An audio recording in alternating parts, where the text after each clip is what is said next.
Hi everybody, it's me, LisaT, coming at you with some positive energy, reading The Language of Letting Go by Beattie. Woohoo! You just don't know.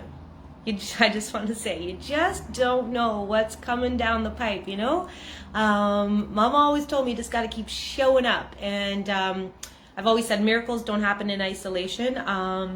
If shit gets really heavy for me, I can get kind of stuck, thank God for the, community of friendships and stuff that I've built over the years, because people will know, and people know to reach out to me when they haven't heard from me in a little bit, and God, the universe knows to put me in a situation where I'm going to receive the help.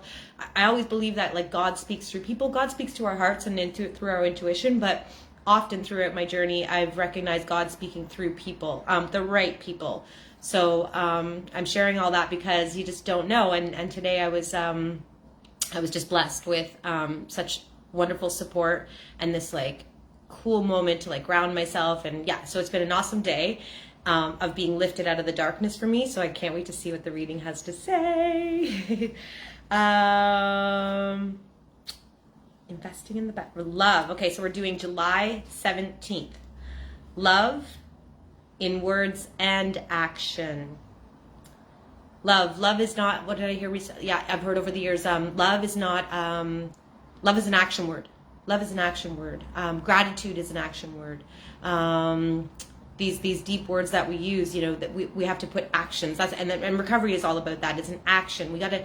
It's about changing our behaviors. When we change our behaviors, we witness ourselves growing and changing. When we change our actions, we witness ourselves experiencing something new and maybe doing something we didn't think we could do, or we experience ourselves having success through this new action we're taking, a new behavior we're taking. We can so easily as humans fall back on our comfort zones, old actions. That's what happens when people start an exercise program. Someone that's really desperate to lose weight, they start eating really well, for a little bit, but then they slip down. But you got to just get back on. You just got to keep getting back on. With stretching, with my clients, after maybe the first time I met them, and I send them home with the stretching exercise, and then 3 weeks later I see them and they're like, yeah, I've been stretching every day, feels great.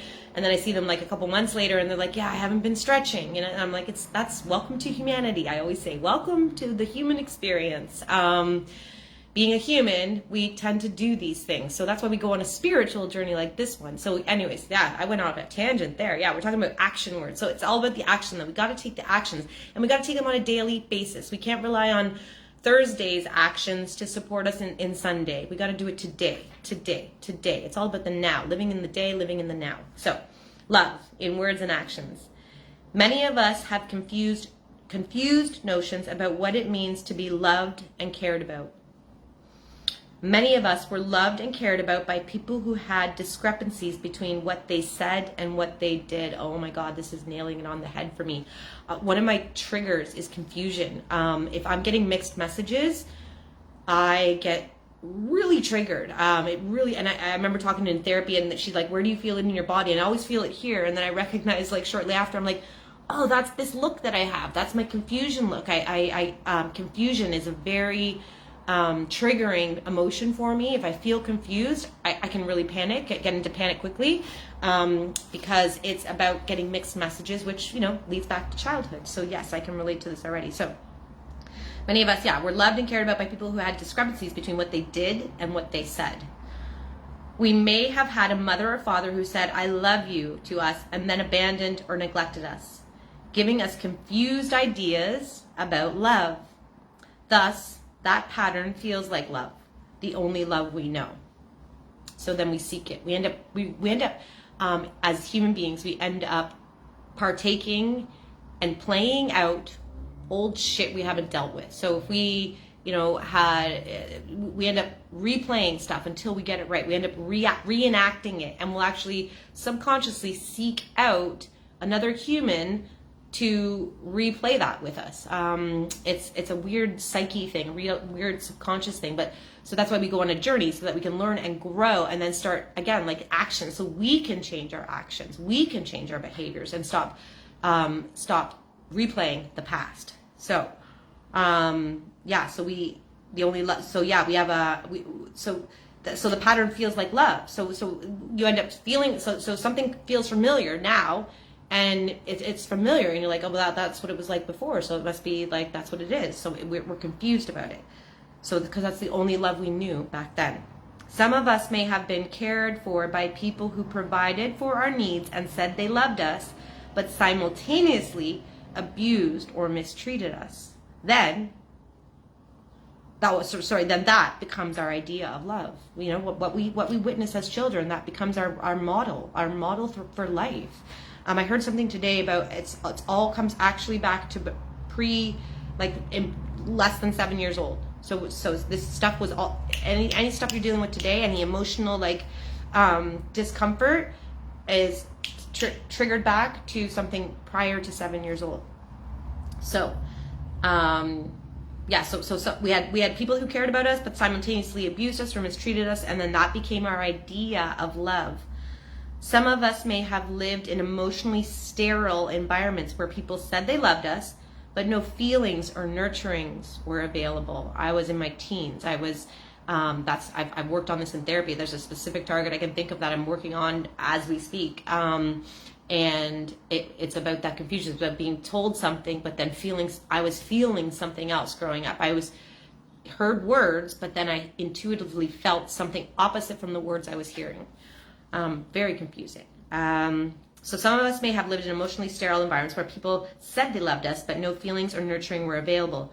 That may have become our idea of love. So whatever, that environment, then that became our idea of love. If the environment looked like this, that became our idea of love. If the environment looked like that, then that became our idea of love. Our idea of love, our belief about love, our concept of love is a good way to say it. We may have learned to love others or ourselves the way we have been loved, or we may let others love us the way we have been loved, whether or not that feels good. So whether or not it feels good, we're just like, oh, I guess that's it, because that's what you knew as in the past. It's time to let our needs be met in ways that actually work for us now, in this moment, as a grown adult who's taking care of yourself, who's loving yourself, who's meeting your needs, who's just even acknowledging your needs. That's me too, acknowledging your needs, and learning to stand up for ourselves. So it's time to let our needs be met in ways that actually work. Unhealthy love may meet some surface needs, but not our need to be loved. So it might meet some surface needs. So maybe the need to feel approved of, or the need to feel wanted or desired, or the need to feel valued, or it might meet some surface needs, but not the actual core of being actually loved. So we may come to expect congruency in behavior from others. We come to expect congruency in behavior from others, right? We want it to be congruent. We want it to all look the same and make sense, so we're not confused, as I said before. We may diminish the impact of words alone and insist the behavior and words match. So we can diminish the impact of words. We can diminish the impact of words alone and insist that behavior and words match. So we're allowed to insist that the actions line up with the words. What they say, actions speak louder than words, right? There it is. But in this love thing, we want those two things to match up, to come together, to join. We can find the courage, when appropriate, to confront discrepancies in words and actions, not to shame, blame, or find fault in others, but to help us stay in touch with reality and with our needs. Got to stay in touch with our needs. Got to stay in touch with our needs. I've spoken about this a lot in recent videos about learning that I had needs. So I got to stay in touch with those needs, because when I diminish those needs, which was a childhood survival coping mechanism, when I diminish those needs, I end up feeling really effed up, and all because another childhood thing, I'll end up blaming myself for it. But it's just something. There is an unmet need. My best friend, she can always point that out to me. She's like, you've got a need that's not being met. There's an unmet need here. There's an unmet need here. So when you're feeling and confused and all those things, what need is not being met? We can meet a lot of those needs ourselves too. So get in touch with reality and with our needs. We can give and receive love where behavior matches one's words. We deserve to receive and give the best that love has to offer. Here's your prayer for today. Today, I will be open to giving and receiving the healthiest love possible. I will watch for discrepancies between words and behaviors that confuse me and make me feel crazy. When that happens, I will understand that I am not crazy. I'm in the midst of a discrepancy.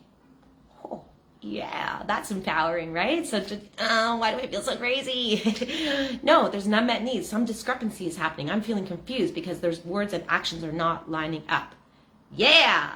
So all about taking care of ourselves, learning about ourselves, and finding how to make sure that we are cared for and loved. And I love you. Mwah, mwah, mwah. Thanks for watching.